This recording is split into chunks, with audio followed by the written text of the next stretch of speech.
الحمد لله نحمده ونستعينه ونستغفره ونؤمن به ونتوكل عليه ونعوذ بالله من شرور أنفسنا ومن سيئات أعمالنا من يهده الله فلا مضل له ومن يضلل فلا هادي له أما بعد فأعوذ بالله من الشيطان الرجيم بسم الله الرحمن الرحيم ألف لام ميم ذلك الكتاب لا ريب فيه هدى للمتقين وقال الله تبارك وتعالى في مقام آخر وربك يخلق ما يشاء ويختار ما كان لهم الخيار سبحان الله وتعالى عما يشركون وربك يعلم ما تكن صدورهم وما يعلنون وهو الله لا إله إلا هو له الحمد في الأولى والآخرة وله الحكم وإليه ترجعون صدق الله العظيم.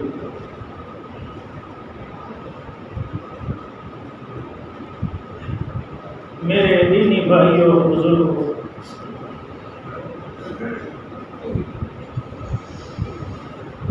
آج کی رات شب برات کی رات کہلائی جاتی ہے۔ شب کا کیا ترجمہ ہوتا ہے؟ رات۔ اور برات کا ترجمہ کیا ہوتا ہے؟ چھٹکارا، بری ہونا، یعنی یہ بری ہونے کی رات ہے۔ پیارے آقا صلی اللہ علیہ وسلم کے صدقے میں اللہ رب العزت نے کچھ چیزیں اس امت کو ایسی عطا فرمائی ہیں جو اس امت سے پہلے کسی اور نبی کی امت کو نہیں ملی۔ شب برات یا شب قدر جو بھی ہے وہ آقا علیہ السلام کی امت میں پیدا ہونے کے ناطے اللہ تعالیٰ نے ہم سب کو عطا فرمائی۔ کچھ خصوصیات ہیں نا اس امت کی جو پہلے نبی علیہ السلام کی کسی بھی امت کو نہیں ملی۔ 5 نمازیں حضور علیہ السلام کی امت کی خصوصیت، رمضان کے روزے آپ صلی اللہ علیہ وسلم کی امت کی خصوصیت، عید الفطر عید الاضحیٰ حضور علیہ السلام کی امت کی خصوصیت، شب برات شب قدر حضور صلی اللہ علیہ وسلم کی امت کی خصوصیت ہے۔ پہلے انبیاء علیہ السلام کی امتوں کے پاس یہ ساری خصوصیات موجود نہیں۔ اب اللہ تعالیٰ نے یہ ساری چیزیں ہمیں کیوں دی؟ کیوں دی؟ اللہ تعالیٰ ہمیں پاس کرنا چاہتے، اللہ تعالیٰ کامیاب کرنا چاہتے، اس لیے کہ ہماری زندگی تو بہت چھوٹی ہے نا۔ آج کل کتنی زندگی ہماری؟ آپ علیہ السلام نے حدیث پاک میں بیان فرمایا میری امت کی عمریں بین 40 و 50 و 60 و 70 کی حدیث سنا رہا ہوں۔ اللہ کے حبیب علیہ السلام نے فرمایا میری امت کی عمریں 40 50 60 70 کے بیچ میں، اور کم لوگ 100 تک جاتے ہیں۔ اور پہلے زمانے میں لوگوں کی عمریں کتنے ہوا کرتی، کتنے ہوتی تھی بھائی؟ سیدنا حضرت نوح علیہ السلام کتنے سال انہوں نے دعوت کی محنت کی؟ 950 سال، اور 40 سال میں نبوت ملتی ہے نا، 40 سال میں نبی بنتے ہیں، تو اس کو بھی ملاؤ، اب کتنے ہو گئے؟ 950 میں 40 سال اور ملاؤ 990۔ اور حضرت نوح علیہ السلام کی قوم کے اوپر اللہ کا عذاب آیا، ہم سب واقعہ جانتے ہیں۔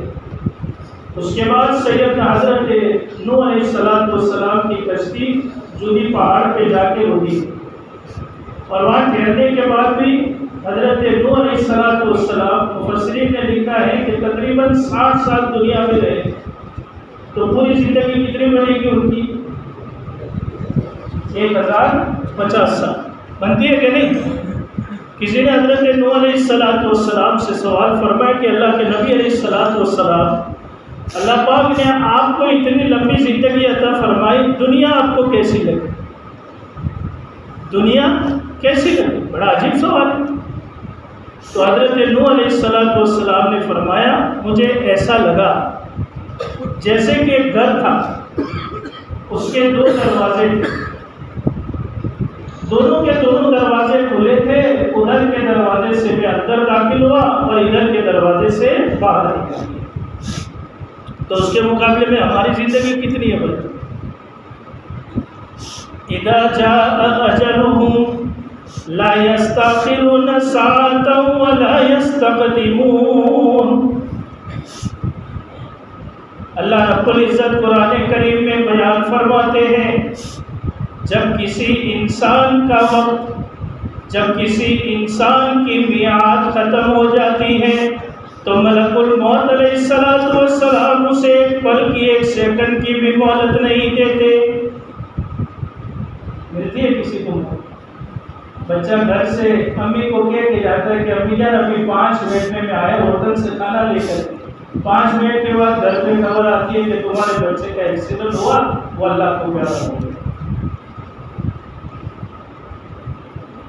تو پہلے لوگوں کی زندگیاں بہت لمبی لمبی تھی۔ فرعون کے بارے میں آپ لوگوں نے سنا ہوگا، علماء نے لکھا ہے کہ 500 سال تک اس کے سر میں کبھی درد نہیں ہوا۔ اب اندازہ لگائیے اس کی زندگی کتنی لمبی ہوئی۔ بنی اسرائیل جن کے واقعات قرآن کریم میں اللہ رب العزت نے بہت زیادہ بیان فرمائے، قرآن کریم میں کوئی پارہ ایسا نہیں ہے کہ اس میں سیدنا حضرت موسیٰ علیہ السلام کے واقعے کو اللہ نے بیان نہ فرمایا۔ کتنی زندگیاں تھی ان کے پاس؟ آپ علیہ السلام تو بیان فرماتے ہیں میری امت کی عمریں 40، 50، 60، 70 کے بیچ میں ہوگی۔ اب 40، 50، 60، 70 سال اگر ہم عبادت کریں تو کیا وہ لوگوں کی عبادت کا مقابلہ کر سکتے ہیں؟ کر سکتے ہیں؟ اللہ تعالیٰ نے ایسی چند راتیں دے دی ہمیں کہ ان راتوں میں تم عبادت کر لو، مجھے راضی کر لو، میں تمہیں ان لوگوں کی پوری زندگیوں کی عبادت سے زیادہ ثواب عطا فرما دوں۔ اسی لیے مبارک راتیں اللہ تعالیٰ نے ہمیں عطا فرمائی۔ یہ خصوصیات ہے حضور علیہ السلام کی امت کہ زندگی سب سے چھوٹی، دنیا میں آنے کے اعتبار سے سب سے اخیر میں آئے، لیکن پیارے آقا صلی اللہ علیہ وسلم بیان فرماتے ہیں قیامت کے دن تمام نبیوں کے جنت حرام جب تک کہ محمد الرسول اللہ صلی اللہ علیہ وسلم جنت میں نہ چلے جائیں، اور قیامت کے دن تمام نبیوں کی امت میں جنت حرام جب تک کہ محمد صلی اللہ علیہ وسلم کی امت جنت میں نہ چلی جائے۔ یہ مقام ہے ہمارا، یہ خصوصیت آپ علیہ السلام کی امت میں پیدا ہونے کے صدقے میں اللہ تعالیٰ نے ہم سب کو عطا فرمایا۔ قیامت کے دن کوئی نبی جنت میں نہیں جا سکتے جب تک کہ محمد الرسول اللہ صلی اللہ علیہ وسلم جنت میں نہ چلے جائیں، اور قیامت کے دن اللہ پاک کسی نبی کی امت کو جنت میں داخل نہیں کریں گے جب تک کہ محمد الرسول اللہ صلی اللہ علیہ وسلم کی امت کو اللہ تعالیٰ جنت میں داخل نہ فرمائے۔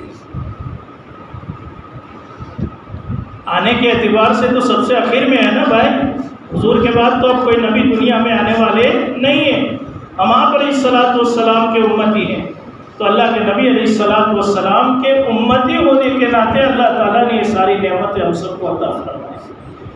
اللہ ہمیں ایسی مبارک راتوں کی قدردانی کرنے کی توفیق عطا فرمائے۔ یہ خصوصیات ہے آپ علیہ السلام کی امت۔ بنی اسرائیل میں ایک گڑیا کا بچہ مر گیا۔ بھائی دھیان سے سننا میری بات، انشاءاللہ آپ کی جتنی توجہ رہے گی ایسی باتیں اللہ تعالیٰ دل میں ڈالیں گے۔ دھیان سے سننا ہے، عمل کی نیت سے سننا ہے، سمجھ رہے؟ خالی اس لیے نہیں کہ شب برات ہے تو مومن کے لیے تو روزانہ شب برات ہے، روزانہ شب قدر ہی ہے۔ ہمارے لیے بولو میرے بزرگوں، ہمارے لیے ارے روزانہ شب برات ہے، روزانہ شب قدر ہے۔ ہمارے لیے تو ساری راتیں برابر ہیں، مومن کے لیے کیا دن کیا رات، ہم تو پیدا ہی اللہ کی عبادت کرنے کے لیے ہوئے۔ ایسا نہیں کہ شب برات میں خوب عبادت کرنی پھر پورے سال اللہ تعالیٰ کی نافرمانی کرتے رہے، ایسا نہیں۔ وہ صحابہ کرام کی زندگیوں کا عجیب عجیب واقعات ہیں، وہ سارے واقعات تو میں آپ کو نہیں سنا سکتا، ان کی زندگیوں کا مطالعہ کریں گے تو پتہ چلے گا کہ وہ زندگی کی عظمت اور زندگی کی قدر و قیمت ان کی نگاہ میں کتنی زیادہ تھی۔ تو بنی اسرائیل میں گڑیا کا بچہ مر گیا،